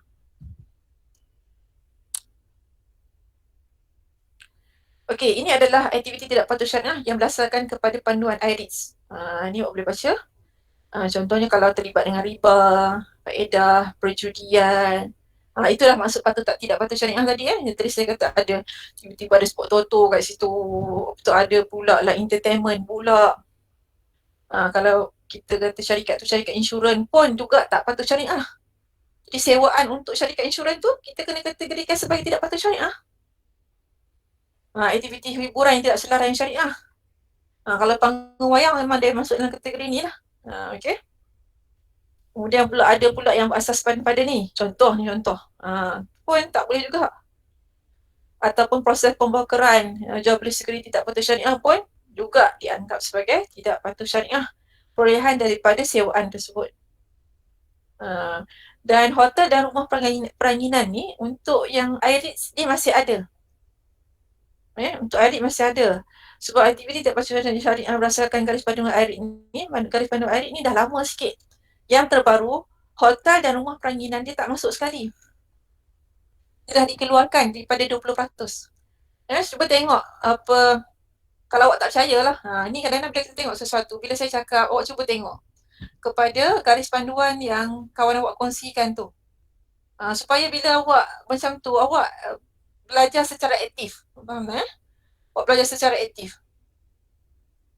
Saya tengok kat awak. Kita cuba buka tengok sambil-sambil. Okay, SPSM 323. Kadang-kadang bila tak minta awak tengok, ada yang tak tengok langsung. Dia tak tahu tau. Bila dia keluar, dia tak tahu. Belajar. Belajar. Tak belajar lah ni. Sebenarnya belajar. Dia tak tahu sebab dia tak pernah bila pensyarah bagi tahu ni, cuba tengok dekat ni panduan ni ada ke tak ada. Tak pernah tengok. Okey, cuba tengok SC Syariah Compliant dalam grup WhatsApp kita tu yang kawan awak kongsikan. Apa kongsikan ni? Badrul Izzat yang kongsikan itu minggu lepas. Senarai Sekuriti Patuh Syariah pada 28 Mei 2021. Okey. Cuba buka muka surat 4 dokumen tu lah. Okey, cuba buka sambil buka. Okey, ada tak di situ dinyatakan hotel dan rumah peranginan termasuk dalam tanda arah 20%? Ada tak? Ada tak? Jawab saya. Ada tak? Siapa seorang tak boleh buka? Tak ada. Tak Tak ada. ada. Okey. Tapi cuba baca dekat 20% tu dia kurang ke? Sama juga ke apa? Ni. Dekat tanda arah 20% tu dekat paragraf bawah. Kurang pun. Kurang. Sebab tu kita kena belajar tengok. Itu baru kita kata pelajaran tu berlaku secara aktif. Jadi saya nak mention pada awak dulu, hotel dan rumah peranginan tu dia letak di bawah tanda arah 20%. Maknanya kalau sebut hotel atau rumah peranginan, resort ke apa ke, dia kata itu aktiviti tidak patuh syariah. Jadi mana-mana syarikat yang terlibat dengan perhotelan, rumah peranginan memang susah nak masuk dalam syariah fund. Susah. Tapi saya ingat saya lah beberapa tahun kebelakangan ni, macam 3-4 tahun yang terkini maksudnya mungkin tahun 2016, 2017, saya tak ingat macam tu lah lebih kurang tanda arah 20% tu untuk hotel dan rumah peranginan telah dikeluarkan. Dah tak ada dah. Jadi bagi siapa yang buat aktiviti yang berkaitan dengan perhotelan atau rumah peranginan, dia tak masuk kategori untuk dikira sebagai aktiviti tidak patuh syariah. Maksudnya apa? Contohlah saya kata Zawin, dia buat rumah peranginan untuk resort, dia tinggal kat mana lah kalau Langkawi ke apa kan. Okey, syarikat ni nak disenaraikan sebagai syarikat yang pelaburan lah Okey, pada ketika itu kalau ikut rekod dulu ataupun ikut garis panduan dulu, dia tak bakal comply dengan 20%. Tapi sekarang kalau Zawin buat rumah peranginan pun dan sebagai satu aktiviti utama pun tak ada masalah. Tapi untuk IRIS ni sebab kita tertakluk kepada garis panduan IRIS. Garis panduan IRIS kalau awak tengok, dia tak kata kat situ rujuk kepada SC, tapi dia senaraikan macam ni. Nanti kalau saya jumpa orang practitioner saya tanya balik. Sebab garis panduan IRIS ni adalah garis panduan yang tertera pada untuk IRIS. Jadi panduan tu dah lama. Adakah untuk hotel dan rumah perangginan masih terpakai ke ataupun dia dah follow syarat yang diletakkan secara khusus dalam ni lah buku dalam ni lah dalam panduan yang kita kata untuk security. Okey, kita tengok modus operandi IRIC. Nanti kita berhenti setakat tu dulu. Nanti kita sambung balik yang perkara 3 minggu depan. Minggu ni saya tengok saya cuba carilah. Okey, cuba tengok ni. Mungkin sambung 1 jam pun tak apa dia sebab saya dah jalan separuh lah. Okey, ini adalah modus operandi IRIC. Saya dapat kat mana? Ini saya dapat dekat Bursa Malaysia. Okey, ni semua. Okey, saya tunjuk macam ni. Boleh nampak ke? Boleh kan? Okey, jadi dia berbeza sikit nampak sini. Ni IRIC produk dia. Instrumen dia. Okey. Okey, kita tengok pelabur. Pelabur melabur ataupun orang yang nak beli IRIC ni pelabur. Kemudian siapa lagi yang ada? Pengurus dana profesional. Macam tadi ya. Tadi kita ada BIMB Investment Berhad apa semua. Ni pengurus dana. Kemudian kita ada penasihat syariah. Kemudian kita ada pemegang amanah untuk memastikan hak pelabur terpelihara. Dan pengurus dana menjalankan dia punya kita kata job spec dia ataupun tugasan dia seperti mana yang tertera lah. Jangan ikut dia punya kepentingan sahaja. Okey. Kemudian IRIC ni dia kena buat apa? Dia kena melabur dalam hartanah. Real estate. Estate. Real estate A, B, C. Kemudian bangunan sewakan kepada penyewa. Jadi siapa pula lah nak uruskan bangunan ni? Ya, siapa nak pastikan kepentenan terjaga, bangunan dalam keadaan berfungsi dengan baik, siapa nak jaga? Pengurus hartanah pula yang perlu diwujudkan untuk menjaga bangunan tersebut ataupun hartanah tersebut. Jadi dikenakanlah pula fee apa? Fee penyelenggaraan dan pengurusan. Jadi banyaklah fee yang ada fee pengurusan ada, fee penasihat syariah ada, fee pemegang amanah pun ada. Di saya rasa gambaran ini jelas menggambarkan bagaimana kita kata modus operandi ataupun kata step by step apa yang sepatutnya berlaku dalam IRIC. Okay, kita baca mula-mula tadi. Yang pertama tadi kita kata pelabur. Pelabur buat apa? Pelabur dia melabur lah ataupun dia memang berminat untuk IRIC. Jadi dia buat pelaburan. Jadi IRIC itu akan bila kita dapat pelaburan dia akan kita dapat unit-unit lah. Berapa unit duit yang berapa unit yang kita dapat daripada pelaburan yang kita buat tadi. Kalau satu unit contoh kalau satu unit RM1 kita melabur 1,000 kita dapatlah 1,000 unit. RM1,000 1,000 unit. Itu kalau tak ada pengurusan. Tapi kalau ada pengurusan dia tolak pula dengan 3%. Tapi ni adalah urusan. Okay. Kemudian IRIC membeli sekumpulan aset yang terdiri daripada beberapa buah hartanah. Eja ni. Okay. Beberapa, yang biasalah ni. Bila buat kerja malam-malam ni. Dah jadi berberak lah ni. Beberapa. Okay. Apa yang IRIC buat? IRIC tadi digunakan untuk membeli hartanah. Kemudian kita ada pengurus dana. Dana profesional akan uruskan IRIC tadi. Tadi saya sebut pada awak siapa trustee. Trustee akan bertindak menjaga hak pelabur lah. Dia akan tengok, dia akan pantau. Pengurus dana ni buat tak kerja dia? Sebelum dia bertindak, dia fikir tak apa implikasi kepada pelabur? Itu trustee. Okay. Kemudian penasihat syariah. Penasihat syariah apa tugasan dia? Dia tak pastikan hak tu, tetapi dia lebih fikir, instrumen ni patut syariah ke awak ni? Kena report ni, instrumen ni ada kontroversi, kena pastikan dulu sebelum melabur. Walaupun mungkin keuntungan dia lebih. Kemudian macam saya sebut tadi, lepas dah beli hartanah, hartanah dah ada bangunan kita sewakan, kita ada pula penyelenggaraan daripada pengurusan hartanah. Inilah yang kita anggap sebagai modus operandi IRIC. Okay. Jadi insyaAllah saya akan cuba cover selepas ini tajuk berkaitan pulangan dan risiko, dan yang terakhir sekali ada 3 lagi yang keempat adalah IRIC yang tersedia di bursa. Kalau awak nak tengok, pergi kepada Bursa Malaysia punya awak boleh tengok dekat Bursa Malaysia punya website. ataupun awak boleh tengok dekat tadi. Dekat yang kawan awak share tadi. Kalau tak percaya pergi tengok tadi dekat dalam dokumen yang kawan awak share tadi, syariah compliant senarai security patuh syariah di bursa. Okey, cuba buka muka surat.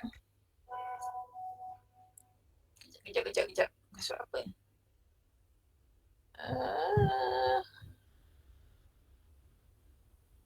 Sekejap. Belakang sekali ikut saya. Sekejap. Kadang-kadang kena tengok selalu. Cuba tengok muka surat 28. Nanti kalau siapa yang ni boleh buka, dia tengok, oh puan cakap betul lah ni ada ni.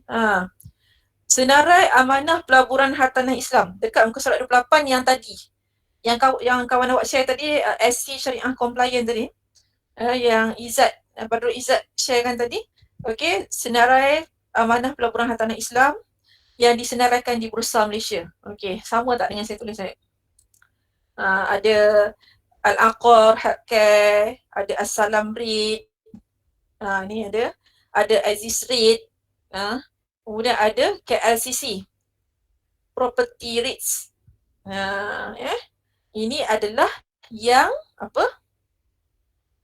tersenarai di bursa. Bila tersenarai di bursa bermaksud semua orang berhak untuk melanggan. Boleh beli. Maksudnya kita kata langganan, siapa-siapa boleh beli. Tapi kalau benda tu IREIT tapi dia tak tersenarai di bursa, contoh awak kata, orang tu cakap, saya adalah mula-mula IREIT. Betul, awak kata, nama apa? Betul, dia sebut, saya tengok dekat bursa ada 4 je. Itu maksudnya pelaburan itu tertutup. Itu IREIT yang tertutup. Maksudnya kita tidak dagangkan di bursa. Maksudnya orang yang tu dagangkan di, maksudnya secara ni lah, kita kata over the counter. Maksudnya kita kena beli dengan syarikat tersebut. Itu maksudnya. Okay, saya rasa itu saja untuk hari ni. Jangan lupa mark attendance. Saya harap awak dapat sikit sebanyak maklumat dan cubalah latih diri kita. Bila kita belajar sesuatu, kita cuba tengok. Bila saya kata okey, boleh tengok dekat website tu, website ni, cuba cari. Daripada itulah awak dapat ilmu yang lebih, awak develop kita punya interest awak, minat awak. Awak statik tau. Awak statik. Awak kata bila orang tanya sesuatu, saya tak baca ni, saya tak belajar ni. Tak semua benda kita akan ajar satu persatu. Tak. Kita macam saya pun, saya ajar awak, saya tak banyak masa. Jadi saya akan ajar benda yang asas. Lepas tu, detail tu, awak kena buat carian. Dekat mana website ni? Oh, kat sini. Oh, kita dah biasakan. Oh, yang ni kat sini. Kita tengok dekat list of ni, list of tu.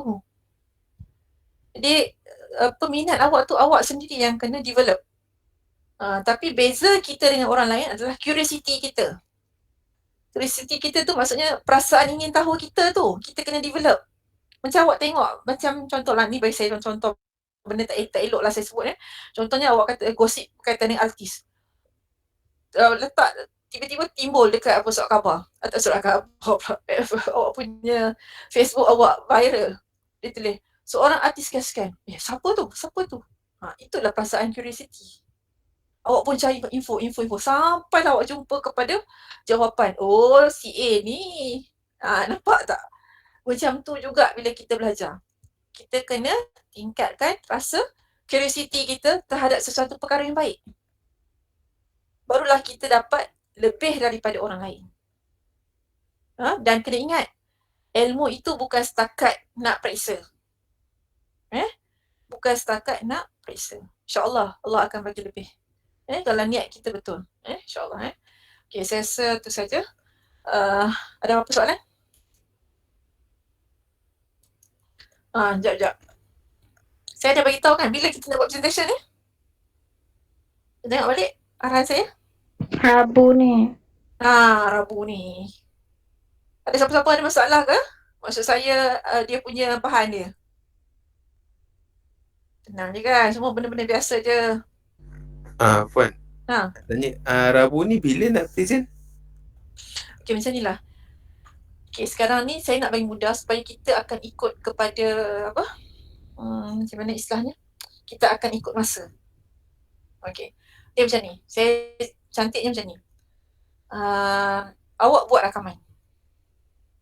rakaman awak 30 minit. Itu maksimum 30 minit. Jadi maksudnya apa? Bila contohnya, okay, saya akan tengok jadual awak. Awak dah bagi jadual kan? 3, 6 LA, berapa A semua tu kan saya dah bagi kan? Awak dah bagi kan? Dalam grup kan? Dah Puan. Okay. Nanti awak buat rakaman siap-siap. Awak punya presentation awak. Okay. Contoh lah, anda kata saya tengok kelas Zawin. Free waktu berapa? Okay. Kelas Zawin masuk. Okay. Masa tu, contohnya kita kata yang Belly nak bentang.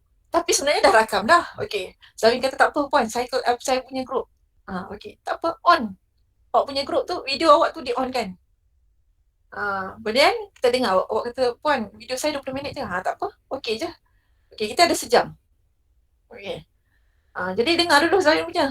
Dengar, okey dah selesai. Dah selesai saya tanya soalan kat Zawin. Okey, dia kata, okey. Sebab saya ada markah untuk soalan sebenarnya. Okey, itu yang membezakan awak dengan kawan-kawan awak yang lain lah. Jadi sebab tu saya cadangkan kita ada video rakaman. Awak rakam video awak supaya awak tahu kalau saya kata kita ada 20 minit je. Zawin kata, Puan, apa grup saya 20 minit je rakaman saya. Okey, kita on kan video. Sebab kadang-kadang kita lambat sebab kita terpaksa tunggu kawan kita. Dah tak masuk lagi seorang. Tunggu lagi. Oh, dia tersangkut. Tapi kalau video, insyaAllah. Tapi pastikanlah video tu munasabah lah. Maksud saya munasabah tu boleh didengar. Jangan awak buat rakaman tapi tiba-tiba awak kongsikan rakaman yang tak boleh dengar. Pun tak bermanfaat lah. Jadi, kita tak adalah nak terlalu detail sangat. Mungkin saya dah bentang-bentangkan benda tu, awak akan ambil yang bahagian yang saya tak bentang. Tapi kalau macam contoh, hari ni saya dah bincang tentang Islamic Trust kan. Saya dah pergi pada IRIS. Mungkin kita kata kalau macam saham tu, janganlah fokus kepada perbincangan yang banyak kepada benda yang saya dah cerita. Awak fokus kepada benda yang saya tak banyak cerita. Kalau letak slide pun awak letak slide. Supaya saya tahu bahawa awak ada perbincangan tu tapi awak tak cerita. Sebab apa? Sebab Puan dah cerita dah yang ni. Saya cerita yang Puan tak cerita lagi. Contoh macam saham tu kita ada pasaran primer, kita ada pasaran sekunder, kita ada main board, ada second board. Kan? Main board lah utamanya, papan utama. Okey, macam mana sebuah syarikat tu nak disenaraikan di papan utama? Okey, boleh tengok dekat Bursa Malaysia. Itu saya tak cerita. Macam mana sebuah syarikat tu nak disenaraikan di bursa? Saya tak cerita. Apa syarat-syarat dia? Itu awak boleh dapatkan di bursa. Okey, ada apa soalan tak? Mungkin saya kata tak semestinya penuh. Hari tu semua boleh bentang. Tapi bila kita dah ready dengan video, maknanya bila saya kata okey grup A masuk dulu, paling kurang dua kumpulan dah standby. Okey, lepas tu pula ada gap pula lepas tu sebab hari Rabu saya free.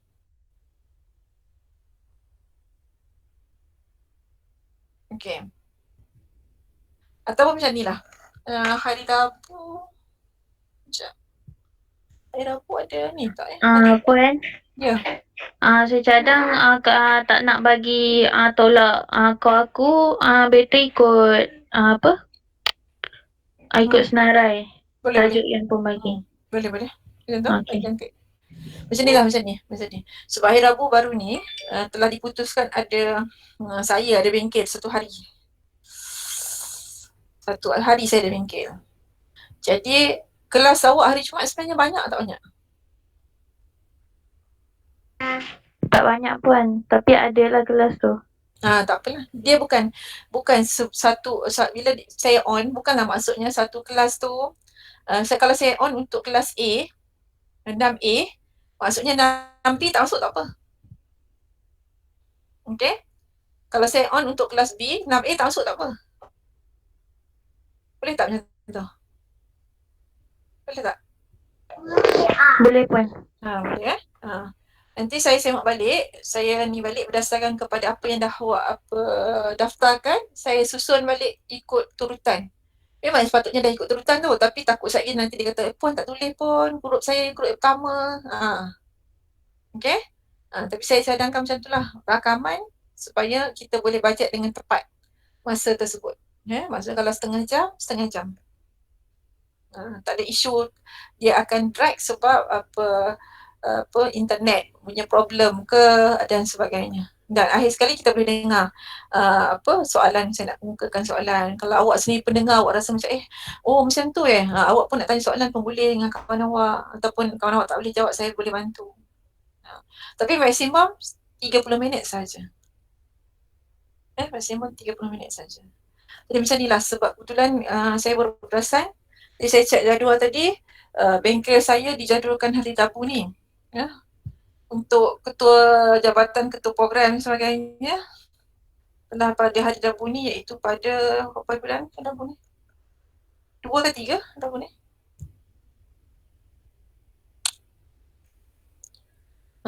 Hari Rabu 2 hari bulan. Saya letak pada awak tu 3 ke 2? 2. Saya Rukina. 2, okey. Sekarang kalau kita kata hari Jumaat tu kosong, maknanya kita akan selang-seli lah.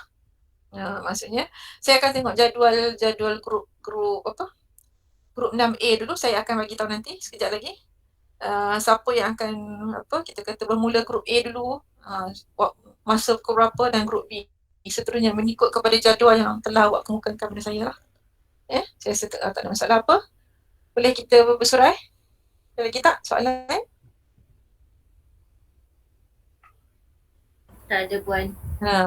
Okay, sambil-sambil tu awak buatlah sambil-sambil awak punya assignment hantar kat saya tu. Cuma bentang dulu tu supaya tengok, kadang-kadang ada setengah student ni saya tengok assignment dia tu ataupun bahan yang dimasukkan tu kadang-kadang tak tepat, tak betul, tak apa tu. Itu je sebenarnya. Untuk dibetulkan saja. Tapi kalau kata contohnya awak rasa awak dah confident dah, apa yang awak nak bentangkan tu dah tak ada masalah, awak proceed je lah. Sediakan siap-siap lah. Kecuali kalau nanti kalau ada pembetulan, saya betul-betulkan sikit-sikit. Awak betulkan balik pada assignment awak dan kemudian submit lah. Okay, kalau tu tak ada apa-apa. Saya ini dulu sudahi dengan wabillahi taufiq wal hidayah. Assalamualaikum warahmatullahi wabarakatuh. Okey, saya nak tanya slide saya pada slide saya pada awak ada sampai slide apa yang saya tak bagi pada awak? Semua kan saya dah bagi? Puan last hari tu kat Pasar Awang. Oh, Pasar Awang saja. Maksudnya saham pun belum?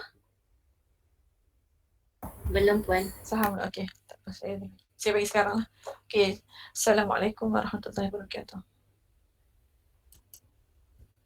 Waalaikumsalam. Terima kasih Puan. Ya, sama. Terima kasih banyak.